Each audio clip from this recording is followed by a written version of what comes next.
Me llamo David Ceruti, soy uno de los, digamos, iniciadores de lo que es el rugby aquí en Santiago del Estero.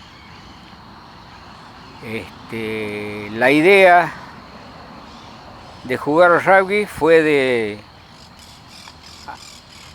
José Francisco Guzmán Olivera, el cabezón grande, como le decíamos cariñosamente. Él nos juntó a un grupo, a 2 o 3 más que éramos más íntimos, yo, Morro. Nos dijo, che, vamos a jugar rugby. Y yo primero tuve que ir a un diccionario a ver cómo se escribía rugby. El cabezón también. Es decir, el entusiasmo por el rugby había sido en el año 65, cuando los Pumas hicieron una gira, por primera vez en la vida, una gira a Sudáfrica. Y fue una gira completamente exitosa, creo que le ganaron, creo que a Sudáfrica. Y se puso en ese momento un poco de moda el rugby, así como se puso el tenis en la época de Vilas, que todo el mundo veía tenis y todos los noticieros y los... Bueno, así fue el rugby durante un tiempo. A nosotros nos gustó en ese momento, pero después hubo un parate de 3 años hasta el 68 que al cabezón se le viene la idea esa. Bueno, al principio éramos 5, digamos. El cabezón Guzmán, Julito Montenegro, Morro, Acho Vidal y yo. Bueno, sí, está bien, perfecto. ¿Cómo se hace?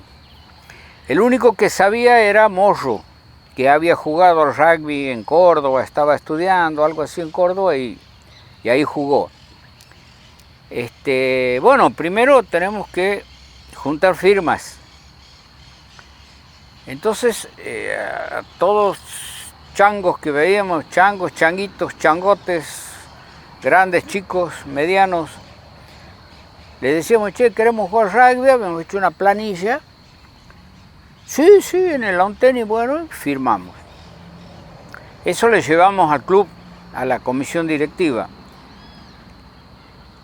Que el presidente en ese momento no nos apoyó, porque decía que el club estaba prácticamente sin plata.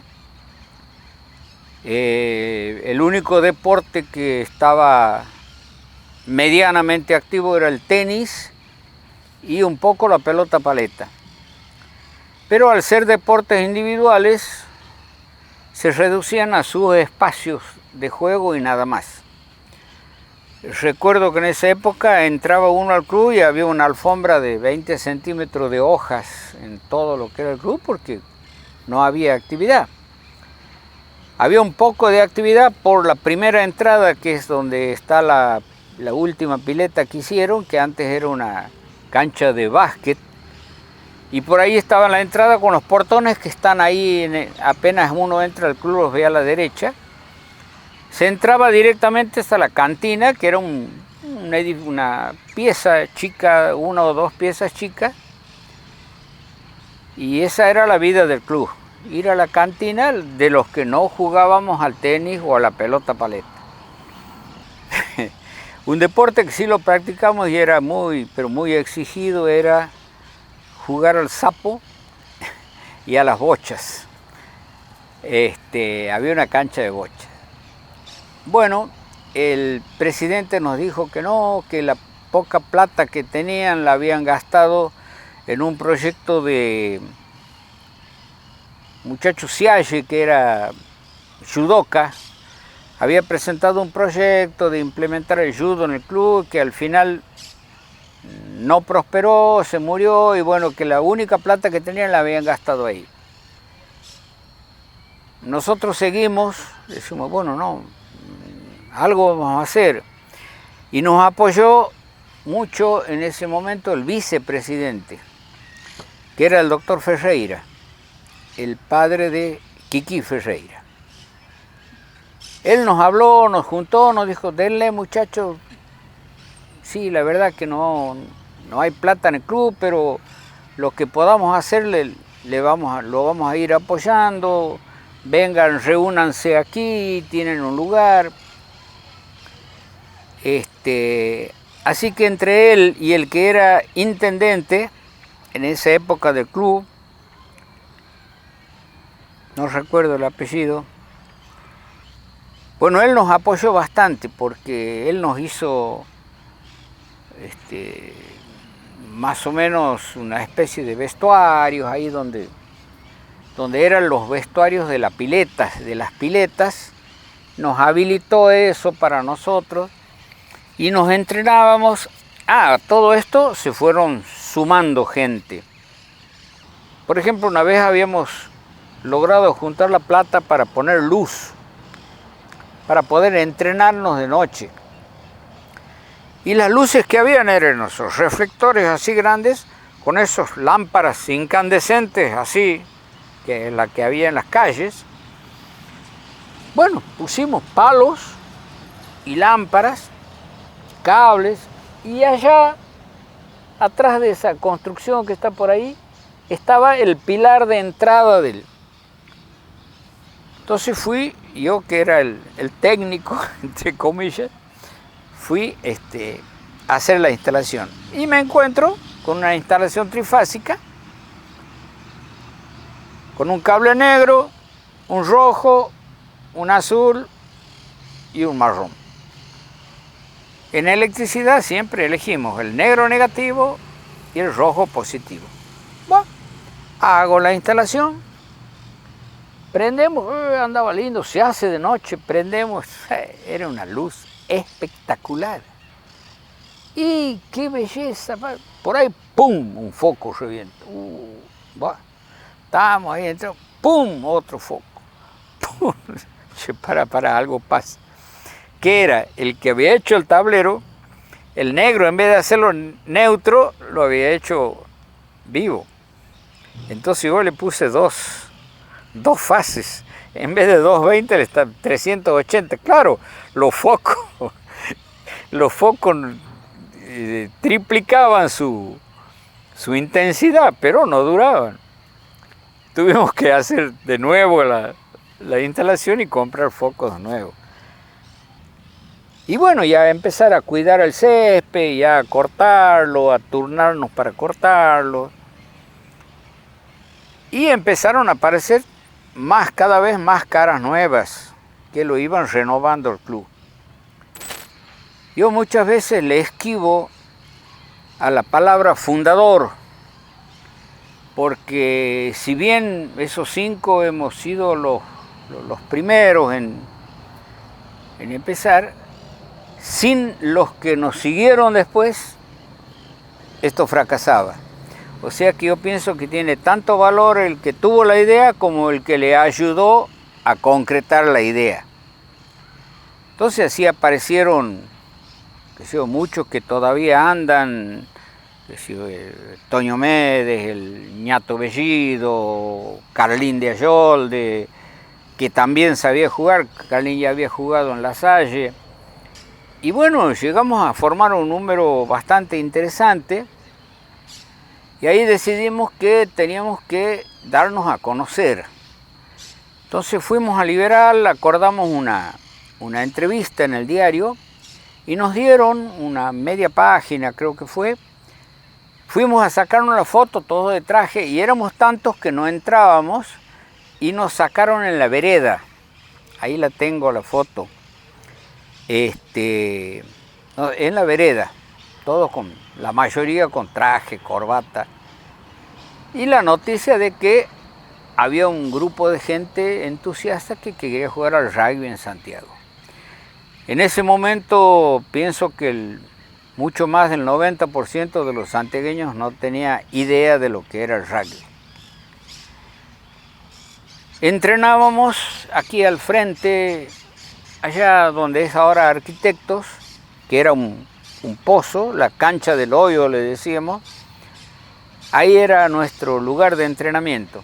Y bueno, año 68, a principios de mediados del 68, junio, julio, agosto, cuando ya más o menos había un número importante, con algunas ideas de lo que era, bueno, el pase, lo que era el pase atrás, lo que era el mall, lo que podía ser penal.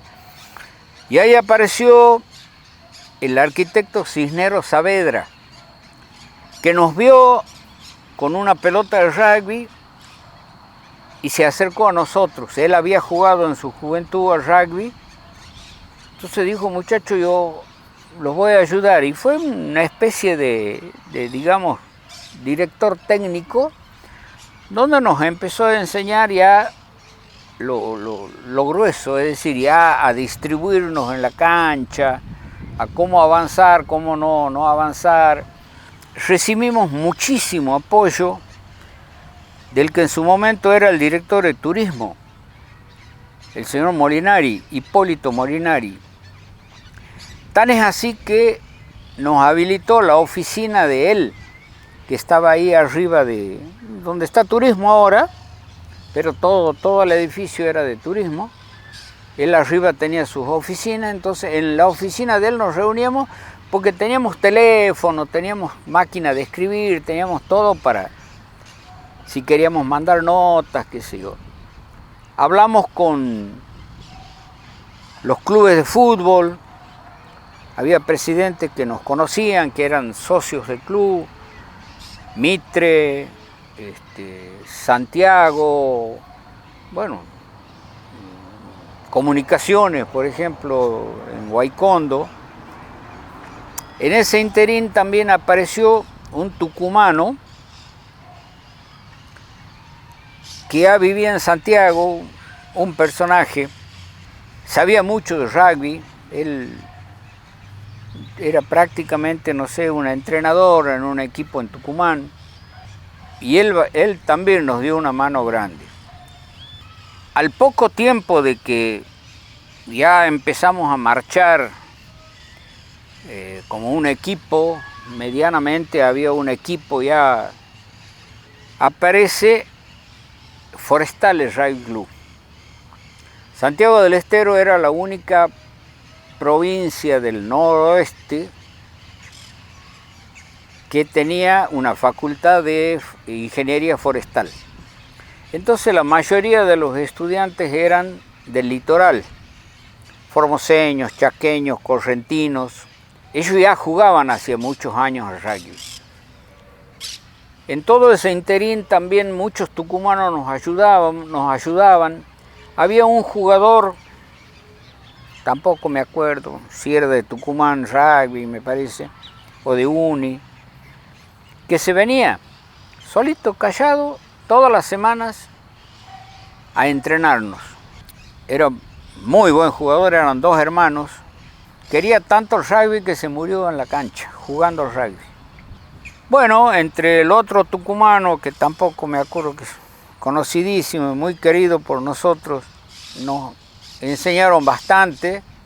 Apareció Forestales, que ellos ya sabían, entonces por ahí nos juntábamos y empezábamos.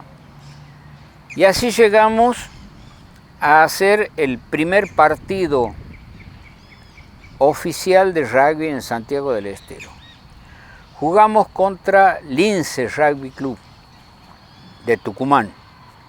Desafortunadamente no nos llegaron las camisetas que habíamos encargado en Grey Sport, me acuerdo ahí del viejo Montero, que era amigo nuestro también. Y bueno, llegó el día del partido y no sabíamos qué hacer, y mi papá era secretario de la Liga de Fútbol de Santiago del Estero. Entonces él nos prestó las camisetas. Eran unas camisas de tela blancas con cuello y bordes negros, por supuesto no aptas para jugar rugby, pero bueno, eran un equipo. Incluso el día del partido ocurrió algo que lo tenemos como anécdota. Nosotros armábamos las canchas, en las canchas de fútbol, los arcos poníamos cañas tacuaras que sacábamos de la finca de Panchín Álvarez. Fuimos con el Cabezón, yo andaba en una moto, tenía una moto en ese momento, con las cañas a la cancha, como a las 11 de la mañana, que se iba a atar, y el cuidador de la cancha dice, ¿qué hacen? No, le digo, tenemos un partido hoy a la tarde. No, dice, hoy juega Clodomira aquí. ¿Cómo? Sí, está programado. A la pucha, bueno, vamos al presidente de Mitre, muy conocido, tampoco me preguntes el nombre, conocido por nosotros, todo, a decirle, dice, mire, sí muchachos, en principio Mitre no tiene problema, el que tiene que decidir es Clodomira. No puede venir Clodomira y decirle, mira, no le hemos prestado la cancha RAG. ¿Qué hicimos? En la moto con el Cabezón a Clodomira, mediodía ya, a hablar con el presidente de Clodomira. Le explicamos, qué sé yo. Bueno, dice, yo no tengo problema. Que venga Mitre a jugar aquí. Bueno, Santiago, el presidente de Mitre. Sí, muchachos, pero ¿en qué llevo el equipo? Al dueño de la línea Santiago La Banda, de la empresa San Martín, que era otra persona que nos apoyó mucho, nos prestó el colectivo y se fueron los jugadores de Mitre a jugar a Clodomira y nosotros pudimos jugar a la cancha. Terminamos de hacer todo esto y ya sobre la hora alcanzamos a cambiarnos y entrar a jugar. Había mucha gente, para nosotros mucha gente, que generalmente iba gente a ver, pero más era lo que se reían que lo que... porque claro, no entendían y acostumbrados al fútbol veían que venía uno y lo mataba de un tackle a otro y cómo es eso que juegan con la mano, pero les atraía. Ese partido lo perdimos 33-0 y bueno, y salió una nota en el diario sobre el partido, qué sé yo.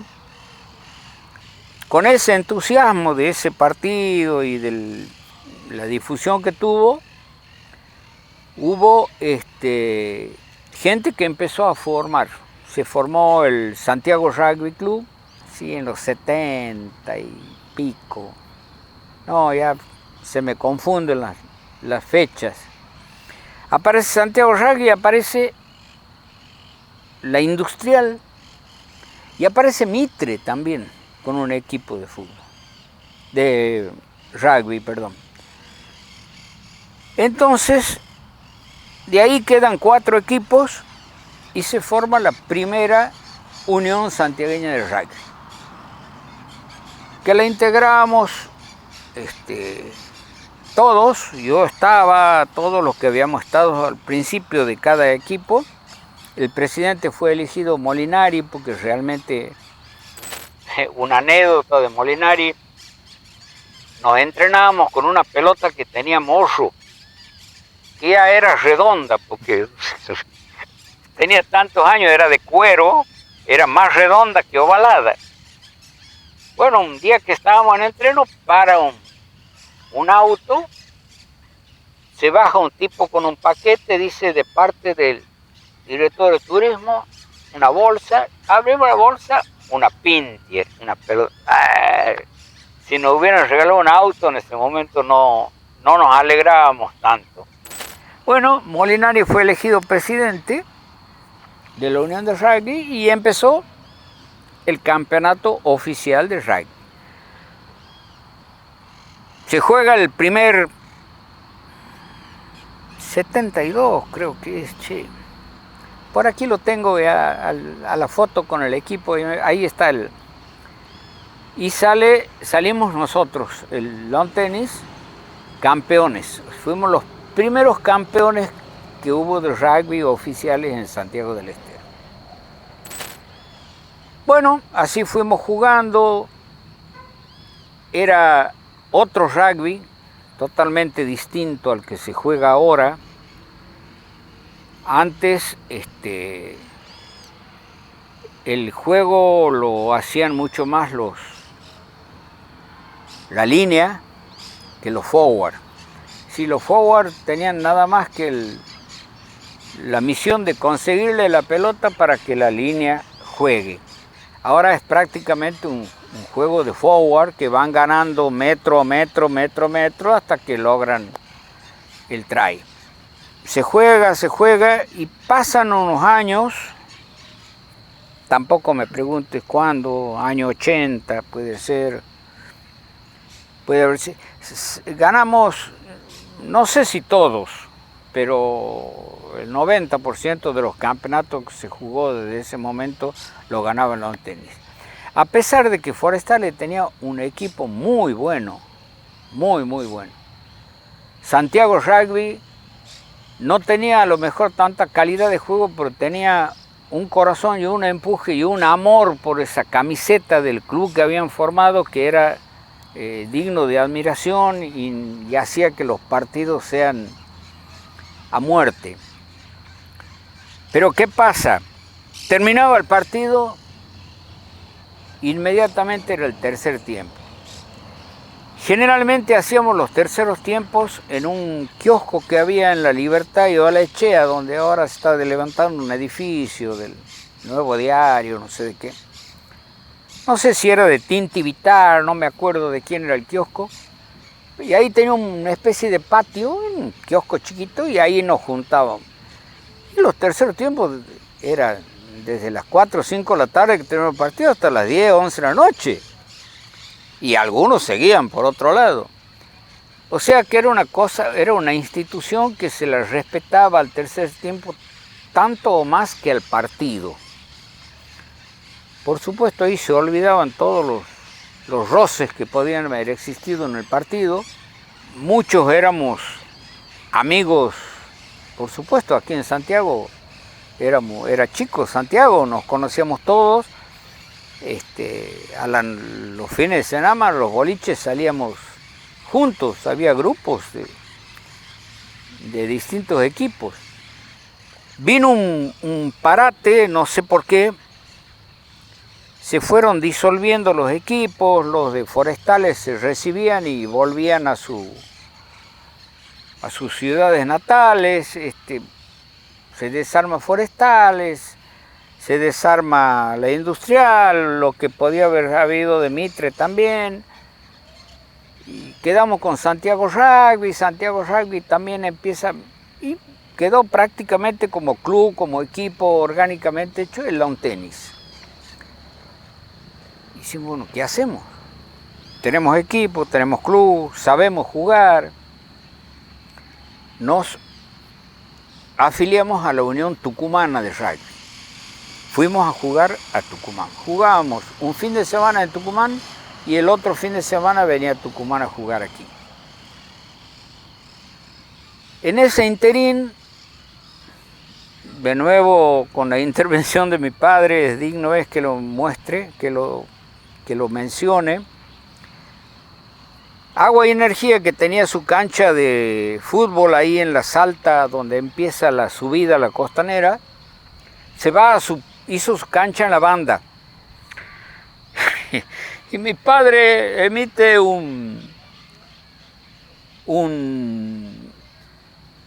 una resolución de la Liga de Fútbol otorgándonos a nosotros, al rugby, la cancha.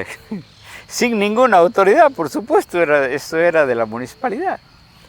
Pero bueno, nos fuimos e instalamos ahí. Hicimos una cancha, estaba linda, había un depósito gigantesco de postes de luz que ya aparentemente los iban cambiando por lo de hierro.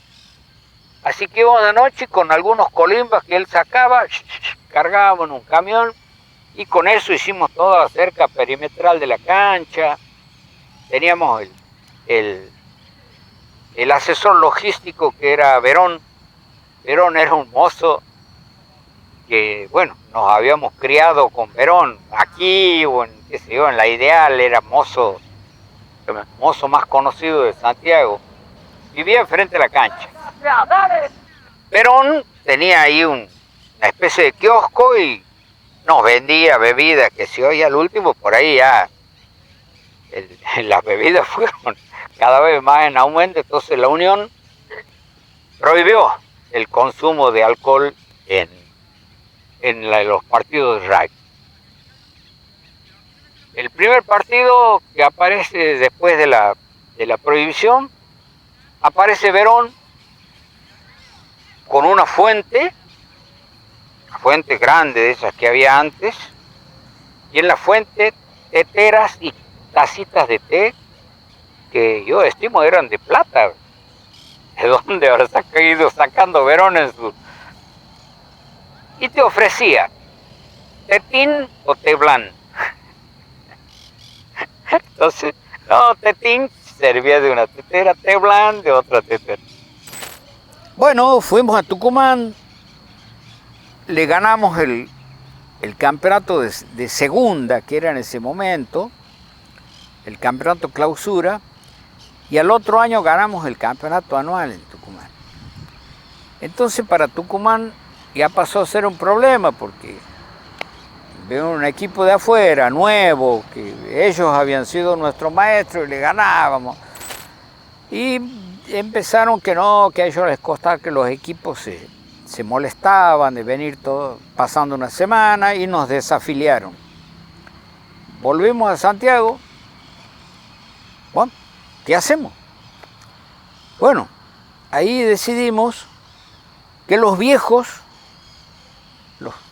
los más viejos, vayamos a hacer otros equipos. Así es como Roberto Luna, el Perro Luna, con Julito Montenegro, fueron y crearon Olion. Después, yo con, qué sé yo, Toño Médez,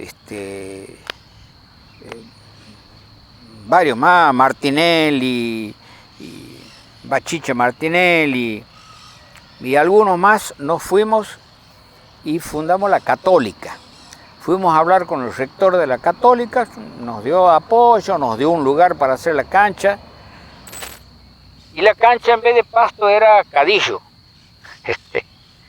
Uno caía y caía en 10 pies así, porque entonces teníamos un rolo grande, envolvíamos telas arpilleras y pasábamos.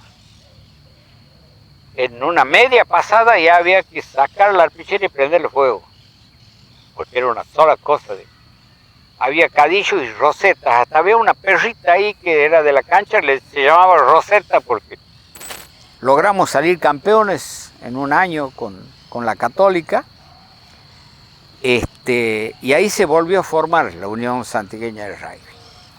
Ahí ya, en la primera nomás, un tiempo participamos los jugadores, después ya nos tuvimos que abrir porque no se podía ser jugador y dirigente de la Unión a la vez.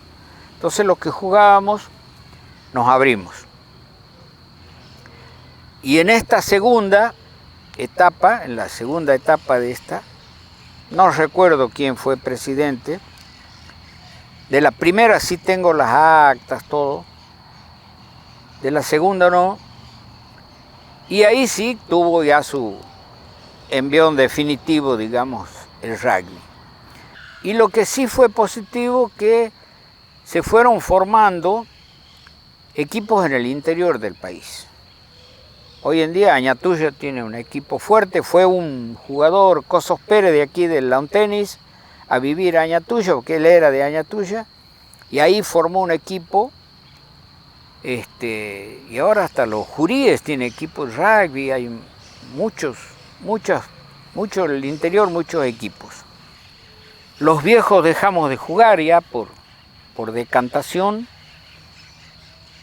y vimos la necesidad de formar árbitros, porque teníamos un déficit terrible de árbitros. Dirigía el que tenía ganas, el que tenía... Y por supuesto, no dirigía bien y se armaban problemas. Entonces, con Pedro Barraza y con Roque Daneri, que sí era un árbitro que había venido, vivía en Tucumán, vino a vivir a Santiago, empezamos con la tarea de formar árbitros. Nos fuimos a varios congresos de árbitros nacionales. Me hice árbitro y yo siempre digo que no debe haber habido, no sé si por lo menos en la Argentina, nadie que sepa más el reglamento del rugby que yo. Me lo conocía punto y coma de punta a punta, de memoria. Pero entraba a dirigir una cancha y me perdía. Me perdía. No sé, se ve que en mi cabeza se mezclaba el exjugador con el árbitro. Me perdía, me mandaba por ahí algunas macanas terribles.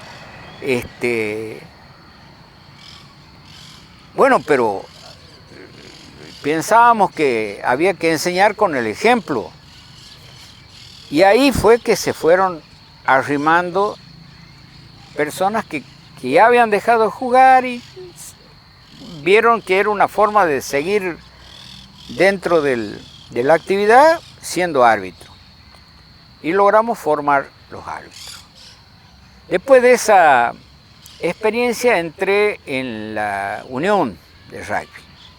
Hicimos una lista. Al principio era el presidente, pero dijimos después, no, si alguien tiene que ser presidente, el Cabezón Guzmán, que es el que tuvo la idea de jugar. Y el Cabezón aceptó, pero era raro el Cabezón. Al poquito tiempo renunció. Renunció y quedó su hermano, el Cabezón Chico, de presidente. Tuvimos la suerte durante esa etapa de que trajimos un equipo de afuera, lo trajimos a Languedoc de Francia, que incluso estuvo como una semana aquí en Santiago. Me acuerdo que el presidente, alguien le dijo que le gustaba cazar y entonces lo llevamos al monte a cazar. El tipo se enloquecía, ya quería comprar campos aquí en Santiago. Y también tuvimos la suerte de que se eligiera a Santiago como sede de la definición del campeonato argentino, el cuadrangular que iba a definir quién era campeón argentino, que salió Tucumán. Se jugó en Mitre con una cancha repleta, ya el rugby ya era conocido en Santiago. Eso nos dejó buena plata. 1000 anécdotas en ese momento. En un momento nos fuimos a Buenos Aires a hablar con Ávila. Vos lo debes conocer. Ávila es ahora uno de los capos de Teisá Sport. En ese momento Ávila tenía un programa de rugby. Y lo fuimos a ver si podía venir a Santiago a filmar el partido y después pasarlo en directo. No había en ese momento. Fuimos a verlo a la oficina y era una habitación grande. En el medio tenía un biombo de tela, bien pensado, bien puesto. De un lado estaba la secretaria, del otro lado Ávila. Entonces la secretaria apretaba el intercomunicador y decía: señor Ávila, la gente de Santiago del Estero. Sí, hágalo pasar. Bueno, filmaron el partido. A todo esto prácticamente, en ese interín estaban haciendo el puente nuevo a la banda y había una empresa que era la que se encargaba de hacer los accesos al puente. Yo tenía una cochera ahí en La Plata, pegado a Paván y Mosca, entre Pellegrini y Salta, y ahí guardaba un ingeniero, Tosti de apellido, que era el jefe de la empresa, el director de la obra, todo. Y un día paso por ahí y veo que estaban cavando en el medio de la cancha un pozo grande. Bueno, me voy y al mediodía lo encuentro a Tosti y le digo, ingeniero, ¿qué están haciendo? No, dice, la municipalidad nos permitió hacer antes la cal había que apagarla, no venía la cal esa que viene ahora. Entonces, volcar la cal ahí, echarle agua, removerla y... ¿Te imaginas? Era la muerte de la cancha. Y me voy hecho una furia a la municipalidad. Era tiempo de golpe de Estado. Y de intendente estaba un capitán que en este momento no me acuerdo. Pedí hablar con él y le dije, mire, yo soy del lawn tenis, creo que estábamos jugando en Tucumán en esa época. Y la cancha nuestra, que era de la Unión, ¿no?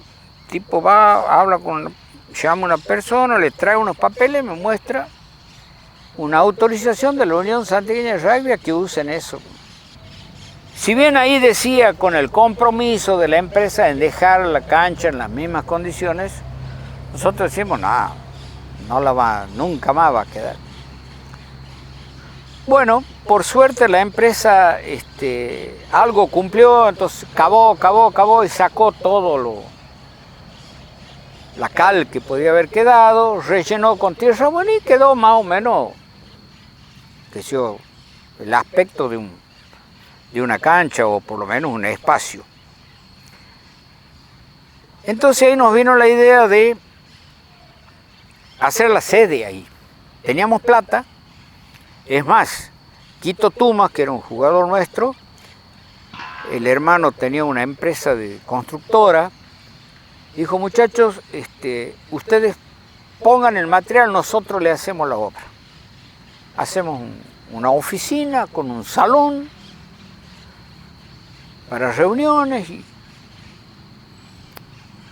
vamos a hablarlo, creo que ya estaba Zabalía en ese momento, ya habíamos vuelto, formado nuevo la Unión y todo eso. Lo hablamos para que nos des. Me dijo, muchachos, yo les doy, pero por lo menos hagan, aunque sea un baño, y se los doy a perpetuidad. Bueno, ahí vino la idea de hacer, porque pagábamos un alquiler en la 9 de julio y Buenos Aires, ahí un edificio viejo, una casona vieja, que en los arriba eran las oficinas nuestras de la Unión. En medio de la discusión de eso, surge una postura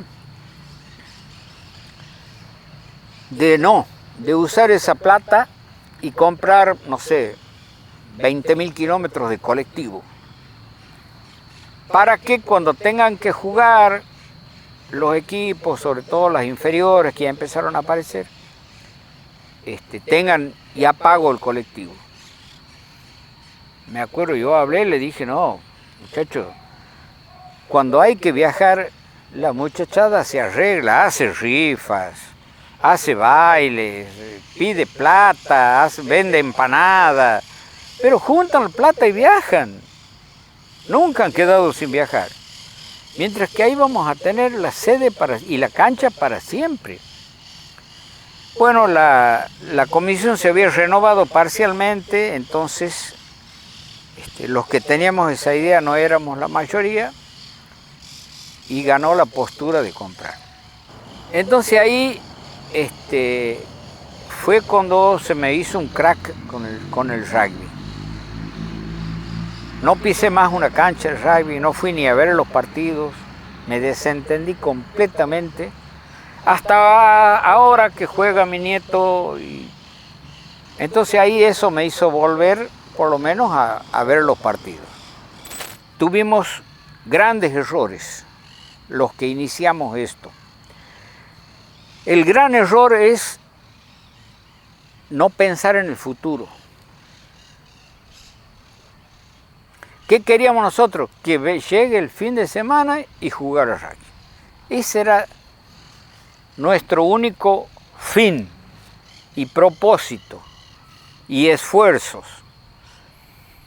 Alguien, Julito Montenegro, tuvo la brillante idea de empezar a traer chicos, a formar equipo de chicos. Tan es así que hizo el primer encuentro no me acuerdo si vinieron, no sé, 10.000, así una cantidad así de chicos, que era una fila de colectivos tremenda, un éxito que se habló en todo el norte del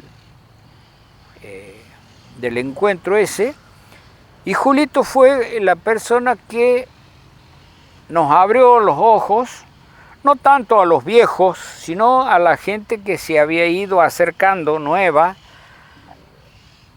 y se empezaron a formar las divisiones inferiores, que son el verdadero futuro de un equipo de rugby.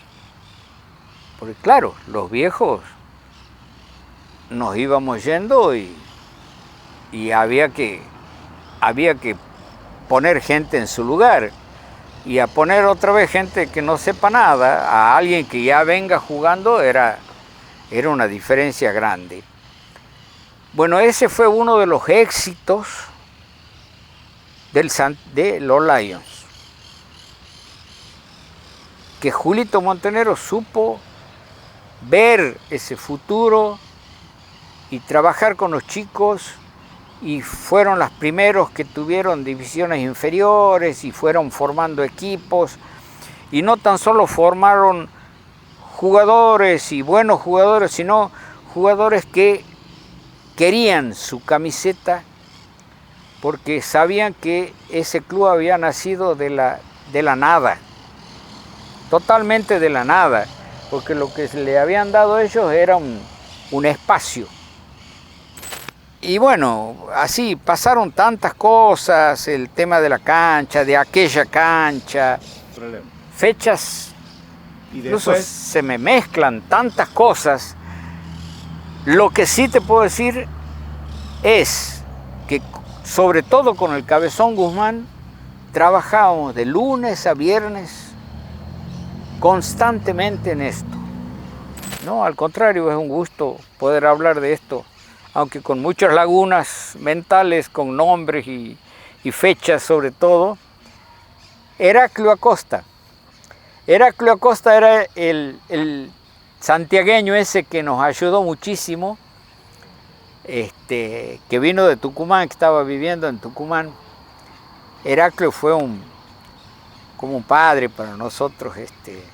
Era un tipo que, sobre todo, lo que nos supo inculcar es el espíritu de rugby. Heraclio Acosta. Después vino una vez trajimos un entrenador de Tucumán, Pedraza, que fue la mejor época de lawn tenis, realmente un entrenador full. Me olvidé de mencionarlo a Silveira Urien, que en sus principios también, un porteño que jugó en Buenos Aires, no me acuerdo si del CASI o de un equipo grande, se casó con una santiagueña y me vivió en Santiago, y el tipo nos enseñó mucho, fue un tiempo. Después tuvo el ruso Barco, vos lo habrás conocido a Barco. Sí, que después quedó en silla de rueda porque estuvo en ACB. Bueno, son gente que nos ayudó. Bueno, y seguramente me olvido de 100 más.